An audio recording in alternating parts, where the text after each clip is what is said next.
La relación entre Israel y la Corte Penal Internacional se ha vuelto cada vez más tensa, con crecientes preocupaciones de que la Corte pueda emitir órdenes de arresto contra líderes militares y políticos israelíes de alto rango por presuntos crímenes de guerra cometidos justamente en Gaza. Según informes, el primer ministro Benjamín Netanyahu también podría estar en la lista de los principales objetivos. Para analizar este tema está con nosotros el día de hoy Alejandro Linares. Alejandro, feliz viernes, bienvenido. Hola Marjorie, feliz viernes para ti y para todo el equipo. Alejandro, para poner un poco en perspectiva a nuestra audiencia, el ministro Netanyahu habla de que ellos tienen el derecho a la autodefensa. ¿Qué establecen las leyes internacionales en este punto? ¿Hay algún límite? Sí, a ver, vamos a poner rápidamente en contexto a la audiencia. Lo que ha sucedido es que el Ministerio de Relaciones Exteriores de Israel ha informado a sus misiones en el extranjero que es probable, es muy probable que la Corte Penal Internacional emita órdenes de arresto, órdenes de captura contra altos dirigentes políticos y militares de Israel por un aparente genocidio en Gaza, en la franja de Gaza. Esa es la noticia. Y de allí, por supuesto, se desprende la pregunta que me acabas de formular. Israel, como todo país, como toda nación, tiene derecho a la legítima defensa. Por consiguiente, la ofensiva militar que emprendió Israel en Gaza luego de los ataques terroristas del pasado 7 de octubre, ataques terroristas cometidos por el grupo islamista pro-palestino Hamas, esas acciones militares se enmarcan dentro de lo que se considera como derecho a la legítima defensa. ¿Qué sucede? Lo que sucede es que la ofensiva militar israelí en Gaza ha sido verdaderamente intensa. Los israelíes han barrido Gaza de norte a sur. En medio de esta acción militar, según autoridades gazatíes, se han contabilizado entre 30 y 34 mil personas fallecidas. Esto es lo que ha llevado a algunos países, algunas naciones que son miembros de la comunidad internacional, a denunciar que Israel podría, y no necesariamente tiene que ser así, sino que podría estar incurriendo en genocidio. Genocidio que es un delito susceptible de ser investigado, juzgado y penado por la Corte Penal Internacional. ¿Qué hechos calificarían como crímenes de guerra? Por ejemplo, si se comprueba que Israel arremetió deliberadamente, arremetió exprofeso contra infraestructuras civiles, como por ejemplo hospitales, como por ejemplo escuelas, como por ejemplo refugios para civiles, eso constituiría crímenes de guerra. Ahora bien, aquí nos estamos manejando en una zona en la que hay muchos grises. ¿Por qué? Porque es sabido que Hamas, el grupo islamista pro-palestino Hamas, suele utilizar infraestructura civil para proteger no solo a sus líderes, sino también a sus centros de operaciones.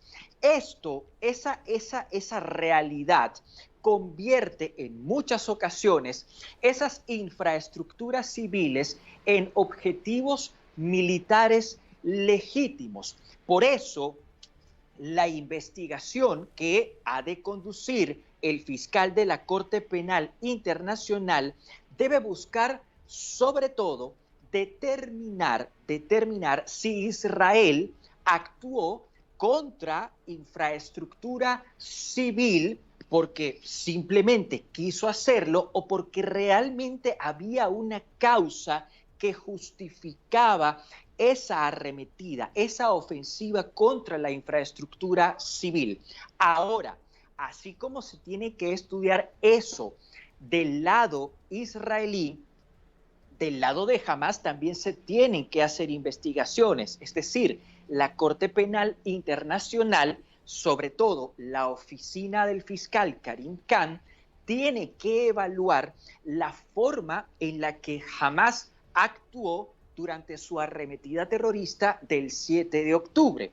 Debemos recordar que ese día cientos de milicianos de Hamás ingresaron al territorio de Israel, lo hicieron por aire, lo hicieron por mar, lo hicieron por tierra durante una operación perfectamente coordinada y ese día no solo masacraron a ciudadanos israelíes en el territorio de Israel, sino que además tomaron prisioneros, tomaron rehenes, muchos de los cuales se encuentran aún hoy en el territorio de Gaza. Entonces, esa acción también tiene que ser estudiada, analizada, investigada por la Corte Penal Internacional.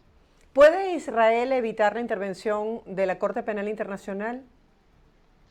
No puede hacerlo porque aunque Israel es un Estado no firmante del Estatuto de Roma, que es básicamente la carta constitutiva de la Corte Penal Internacional. Voy a repetirlo, aunque Israel no firmó el Estatuto de Roma y por tanto la Corte Penal Internacional no tiene jurisdicción en Israel y no es reconocida por las autoridades israelíes.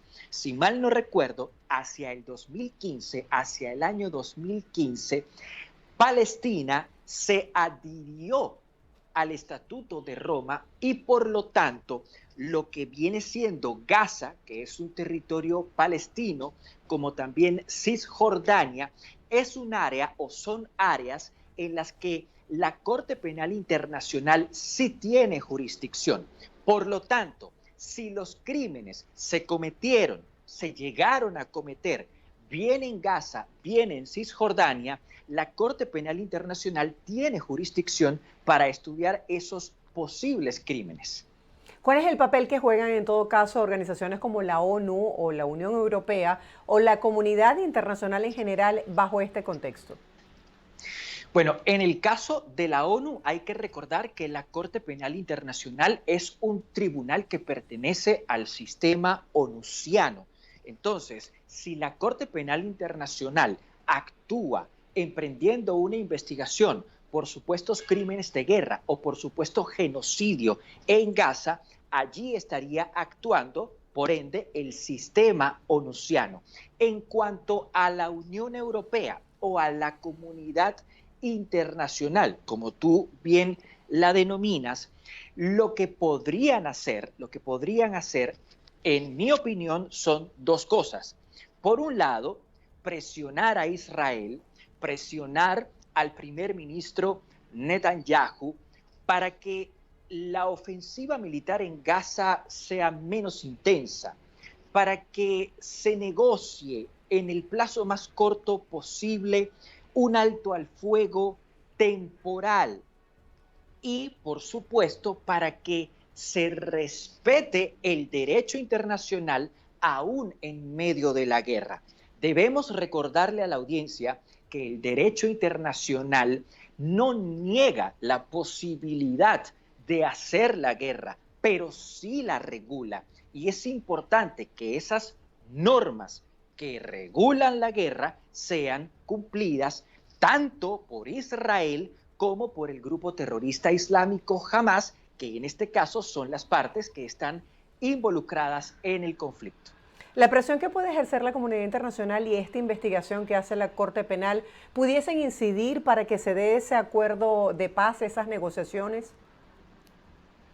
Pudiese llegar a facilitar un alto al fuego, pudiese llegar a facilitar incluso la entrada de ayuda humanitaria a Gaza aún en medio del conflicto. De hecho, a mi modo de ver, lo que se busca con estas supuestas órdenes de captura u órdenes de aprehensión que serían liberadas contra Netanyahu, contra otros dirigentes políticos y contra altos mandos militares israelíes, en mi opinión, lo que se busca o lo que se buscaría sería presionar para que Israel y por supuesto Hamas lleguen a un acuerdo que permita una segunda pausa de tipo humanitario. Es decir, yo creo que más que una amenaza real,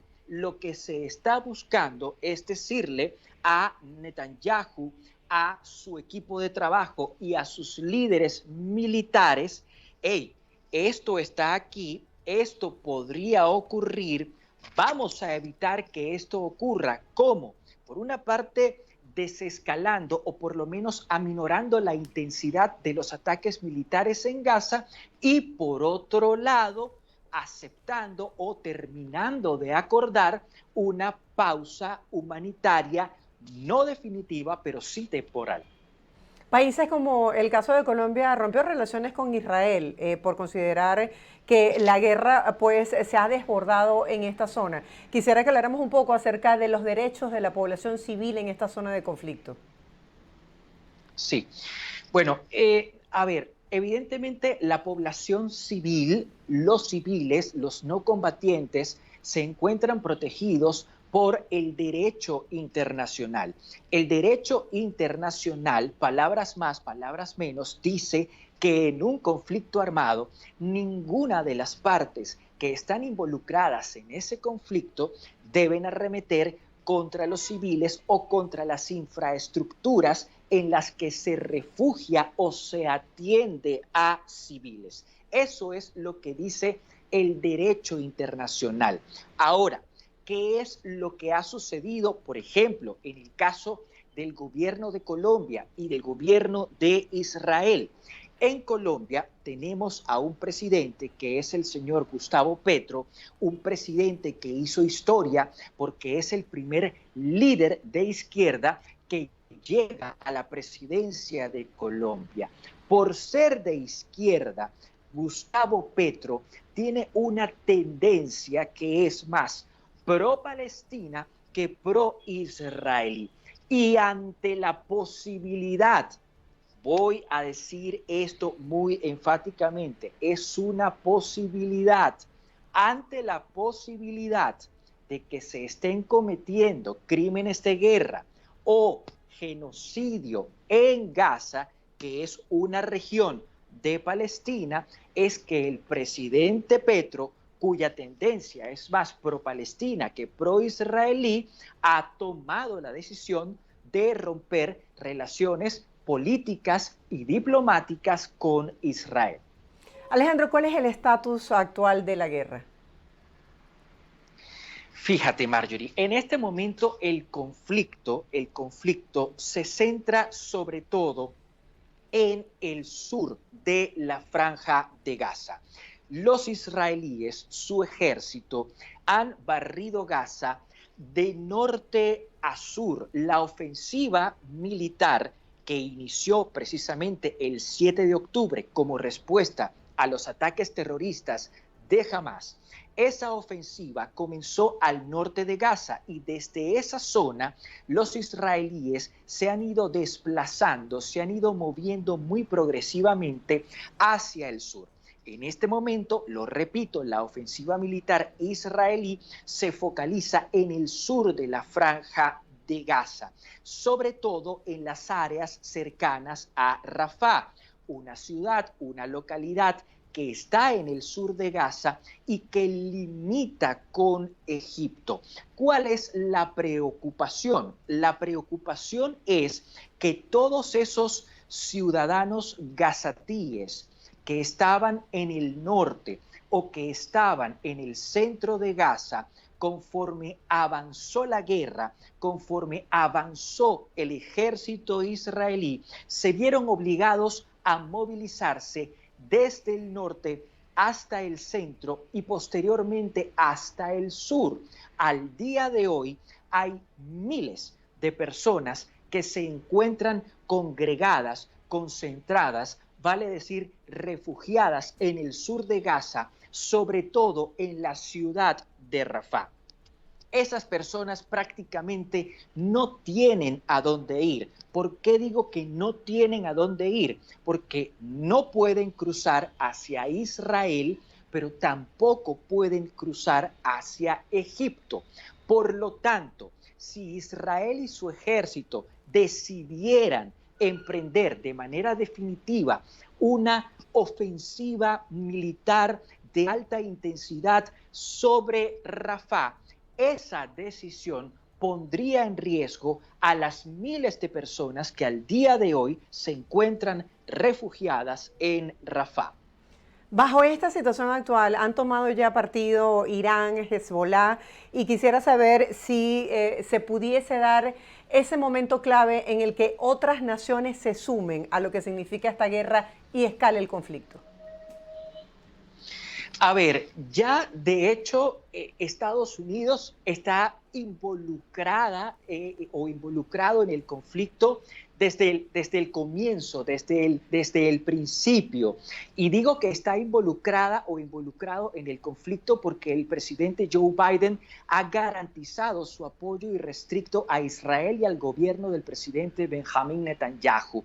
Pero hay otra nación como Irán que tiene importantes intereses en Oriente Medio y que respalda, por ejemplo, a Hamas, que precisamente por apoyar a esa milicia terrorista, a ese grupo terrorista islámico, también se le considera involucrado en este conflicto entre israelíes y Hamas. Gracias, Alejandro, por acompañarnos el día de hoy y por ponernos bajo el contexto de este tema que es noticia y bueno, que sigue afectando países. Veíamos las manifestaciones de estudiantes en universidades de aquí de Estados Unidos y cómo esta situación ha generado tensión en diferentes estados de este país. Gracias por estar con nosotros brindándonos tu análisis. Feliz fin de semana para ti. Gracias a ustedes, Marjorie, y siempre será un placer.